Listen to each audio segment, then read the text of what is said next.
बऱ्याचदा असं होतं की भरपूर पैसे खर्च करून एखादं कॅम्पेन सेट केलं जातं, पण त्यातून म्हणावी तशी विक्री किंवा लीड्स मिळत नाहीत.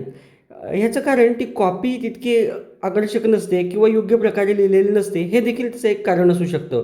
तर हा एक आपण कॉपीरायटिंगचा फॉर्म्युला बघणार आहोत, AIDA, आयडा मॉडेल असं त्याला म्हणतात.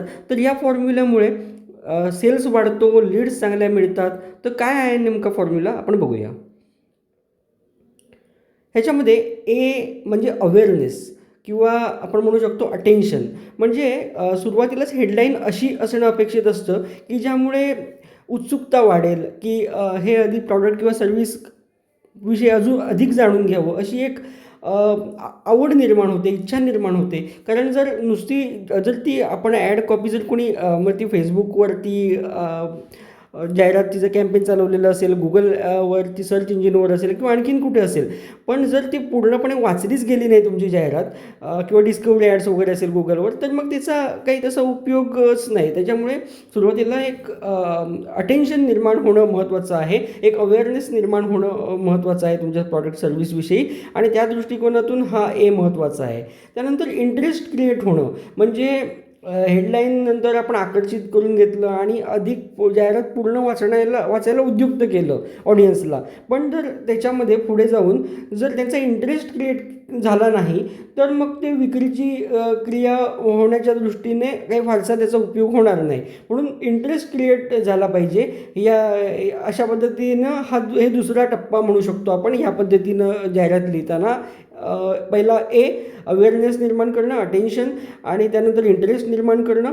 त्यानंतर तिसरं पाऊल आहे की त्याच्यामध्ये इच्छा निर्माण झाली पाहिजे ते खरेदी करण्याची. आणि हे केव्हा होईल, आपण त्या प्रॉडक्ट किंवा सर्व्हिसविषयी जेव्हा फायदे सांगू त्याचे, केवळ त्याचे फीचर सांगत न बसणं, तर त्याचे फायदे सांगू, आणि त्याचवेळी असं होईल की ती इच्छा निर्माण होईल की संबंधित वस्तू किंवा सेवा खरेदी करण्याची. आणि त्यानंतर जे चौथं पाऊल आहे ते आहे ॲक्शन. ज्याला आपण कॉल टू ॲक्शन म्हणतो, जे प्रत्येक कॅम्पेनमध्ये असतं, ते महत्त्वाचं आहे. कारण कॉल टू ॲक्शनशिवाय कोणतंही कॉपीरायटिंग हे अपूर्णच म्हणावं लागेल. त्यामुळे एखादं केवळ विक्री घडवणं एखाद्या गोष्टीची असं नाही, चांगलं लीड मिळवणं असेल किंवा असं कोणतीही गोष्ट असेल की ॲप डाउनलोड करणं असेल किंवा अशा आणखीन बऱ्याच गोष्टी असतात की जिथून काहीतरी युजरने ॲक्शन करावी अशी अपेक्षा ठेवून जे लिहिलं जातं त्या कॉपीरायटिंगमध्ये ह्या सगळ्या गोष्टी असणं महत्त्वाच्या असतात. आणि त्या सगळ्या ठिकाणी हे आयडा मॉडेल उपयोगी ठरू शकतं. तेव्हा हे लक्षात घेण्याची गरज आहे. ह्याचा प्रामुख्याने जर आपण बघितलं की ह्याचा वापर केव्हा होतो, तर थेट विक्री करताना, जसं मी आत्ता म्हटलं की त्याच्यामध्ये डायरेक्ट सेल करायचं असेल तर तिथे प्रामुख्याने ह्याचा वापर केला जातो सध्या डिजिटल मार्केटिंगमध्ये. आणि आपण बघूया की कुठे वापरावं.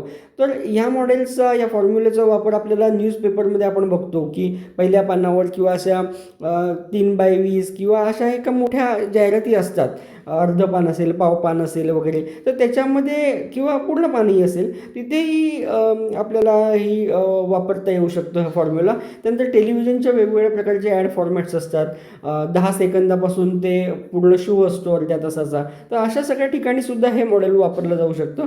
त्याच्यानंतर सोशल मीडियावरती आता आपण बघितलं की फेसबुकवरती केलेलं कॅम्पेन असेल, गुगल ॲड्समधून तयार केलेलं एखादं कॅम्पेन असेल, त्यासाठी वेगवेगळ्या प्रकारच्या कॉपी लिहिल्या जातात. तर या सगळ्या ठिकाणी जे आहे ते AIDA या मॉडेलचा वापर करता येऊ शकतो.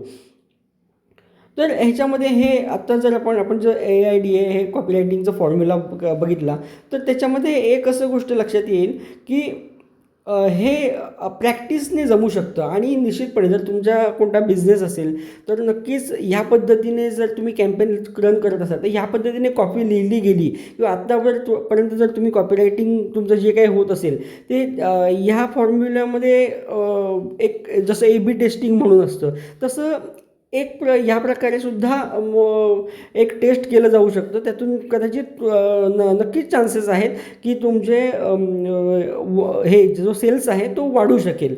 आणि ज्यांना कॉपीरायटिंगमध्ये इंटरेस्ट घेणारे, कॉपीरायटर बनू इच्छिणारे किंवा नव्याने कॉपीरायटर म्हणून कामाला लागलेले किंवा अशा पद्धतीचे प्रोफेशनल लोक असतील, तर त्यांनीसुद्धा ह्या फॉर्म्युलाचा उपयोग प्रॅक्टिस करायला सुरुवात केल्यास त्यांना निश्चित त्याचा फायदा होईल. तेव्हा ही प्रॅक्टिस करा आणि त्याच्यामध्ये जर काय अडचण वाटत असेल तर कॉमेंटमध्ये विचारायला हरकत नाही.